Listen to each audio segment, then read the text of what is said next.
हाय, मैं हूँ डॉक्टर दीक्षा Kapoor.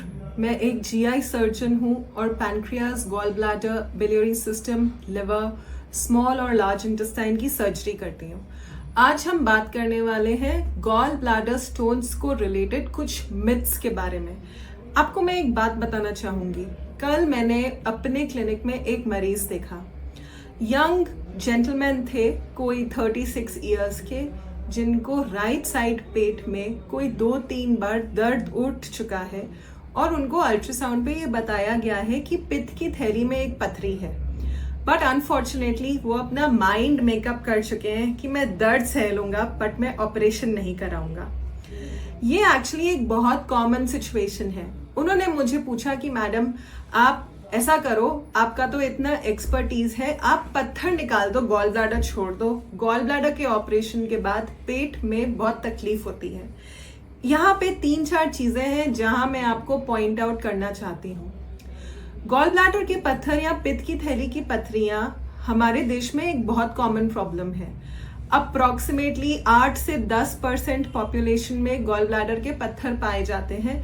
North India में, स्पेशली नॉर्थ ईस्ट इंडिया में, बिहार, झारखंड, वेस्ट बंगाल, उड़ीसा और असम में इनके नंबर्स और ज्यादा हैं।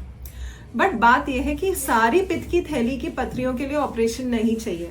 ऑपरेशन कुछ ही लोगों को चाहिए होता है। जिनमें पथरी है, तकरीबन 3 से 6% लोगों को कोई तकलीफ उठ सकती है, जैसे कि पित्त की थैली की पथरी की वजह से दर्द होना, या उसमें इन्फेक्शन होना, या पैनक्रियाज में सूजन हो जाना। अगर ऐसा कुछ होता है तो ऑपरेशन तो बनता ही है। बट बहुत सारे टाइम्स गॉल ब्लैडर के पत्थर दर्द नहीं कॉज करते। बट अगर बहुत बड़े बड़े पत्थर हो या कई सारी छोटी कंकरियां हो तो फिर भी ऐसा रेकमेंडेशन है कि गॉल ब्लैडर को निकाल देना चाहिए।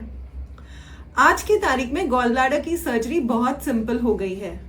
दूरबीन से करी जाती है, 3 से 4 छोटे छोटे छेद किए जाते हैं और गॉल ब्लैडर निकाल दिया जाता है। जैसे कि मैंने आपको अपने पेशेंट के बारे में बताया, वो चाहते थे कि मैं पत्थर निकाल दूं और गॉल ब्लैडर छोड़ दूं। अनफॉर्चुनेटली ऐसा होता नहीं है। अगर गॉल ब्लैडर में पथरियां बन रही हैं, मतलब कि कहीं ना कहीं तरीके से गॉल ब्लैडर की मोटिलिटी में, उसके आगे पंप करने में कुछ ना कुछ डिफेक्ट है। अगर हम पथरी निकाल देंगे और गॉल ब्लैडर छोड़ देंगे तो गॉल ब्लैडर में पत्थर दोबारा बनेंगे।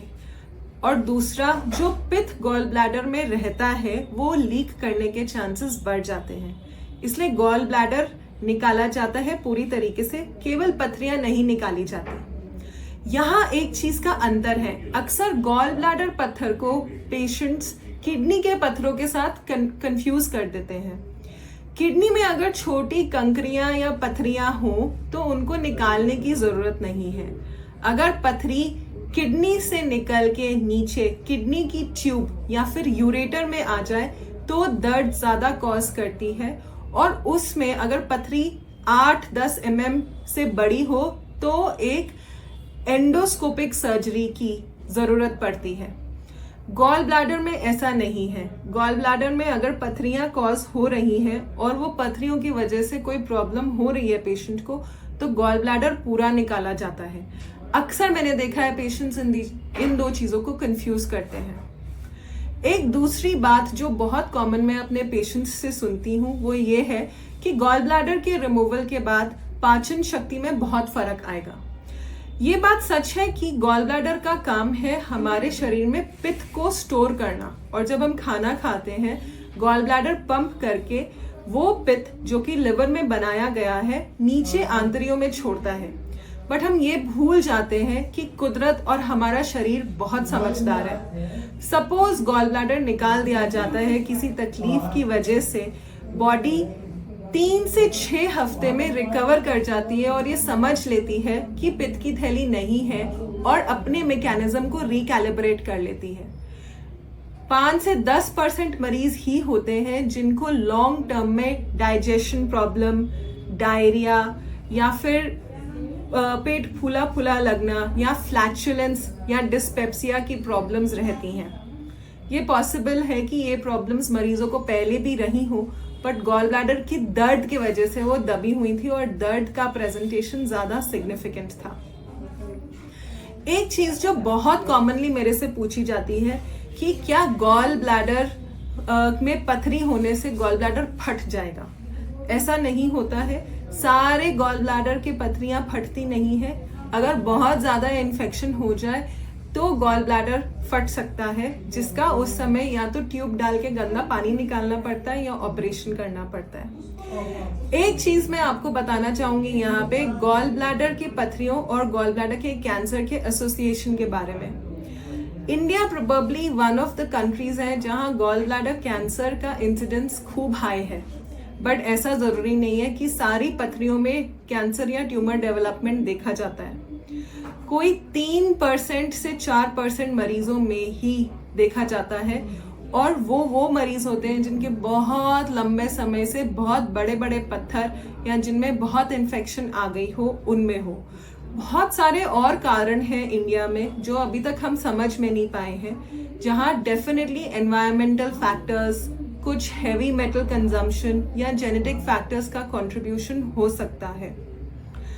बट ऐसा है कि जो गॉल ब्लैडर कैंसर्स इंडिया में देखे गए हैं उनमें 70 to 80% पेशेंट्स में पत्थर होते हैं। ये कुछ चीजें हैं जो पेशेंट्स को पता होनी चाहिए गॉल ब्लैडर की पथरियों के बारे में। ये एक बहुत ही साधारण और कॉमन बीमारी है जो बहुत इजीली टैकल की जा सकती है। ये जो पत्थर होते हैं गॉल ब्लैडर में, ये दवाइयों से नहीं घुलते। बहुत बार पेशेंट्स पूछते हैं कि मैडम दवाइयां दे दो, हम दवाई खा लेंगे बट गॉल ब्लैडर नहीं निकालेंगे। आप बताइए, एक मैकेनिकल प्रॉब्लम का सोल्यूशन दवाई से कैसे हो सकता है? अगर आपकी गाड़ी के टायर का पंक्चर हो तो आपको तो वो बनवाना ही पड़ेगा। वैसे ही अगर गॉल ब्लैडर में पथरी हो और पथरी तकलीफ दे रही हो तो वो दवाइयों से ना घुलेगी ना खत्म होगी। उसका सही रास्ता ऑपरेशन करा के है। एक बहुत सिलेक्ट ग्रुप ऑफ पेशेंट्स होता है जिनमें बहुत छोटी छोटी कंकरियां होती हैं, उनमें एक दवाई दी जा सकती है जो शायद उन कंकरियों को कम करे। नहीं तो जो primary treatment modality gall bladder stones के लिए है वो है सर्जरी, जिसको कोलेसिस्टेक्टमी कहा जाता है। आई होप कि ये सारा इंफॉर्मेशन से आपके कुछ डाउट्स कम हुए होंगे। अगर आपके कोई और डाउट्स हैं please feel free to contact us और लीव क्वेश्चंस। Thank you.